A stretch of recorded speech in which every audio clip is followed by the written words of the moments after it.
নমস্কার।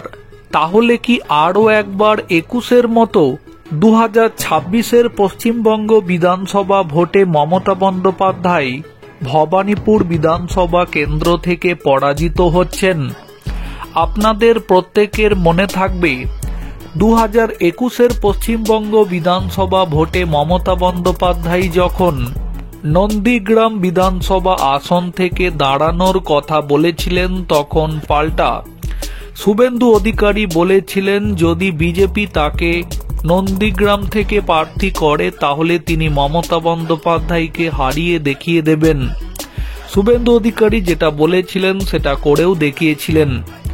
এরপরে গত বছর যখন ২০২৪-এর লোকসভা ভোট হয়, তখনও শুভেন্দু অধিকারী বলেছিলেন তার জেলা পূর্ব মেদিনীপুরে যে দুটি লোকসভা আসন আছে, কাঁথি এবং তমলুক, এই দুটি আসন তিনি বিজেপিকে উপহার দেবেন।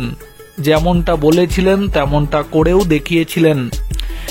কাঁথি থেকে তার ভাই সৌমেন্দু অধিকারী এবং তমলুক থেকে প্রাক্তন বিচারপতি অভিজিৎ গঙ্গোপাধ্যায়কে তিনি বিজেপির প্রার্থী হিসাবে জিতিয়ে এনেছেন। এখন তাহলে কি ২০২৬-এর পশ্চিমবঙ্গ বিধানসভা ভোটে ভবানীপুর কেন্দ্র থেকে মমতা বন্দ্যোপাধ্যায়কে আবারও হারাতে চলেছেন শুভেন্দু অধিকারী? ইতিমধ্যে যেমনটা জানা যাচ্ছে, খুব সম্ভবত ২৬-এর বিধানসভা ভোটে মমতা বন্দ্যোপাধ্যায় ভবানীপুর কেন্দ্র থেকে প্রার্থী হবেন।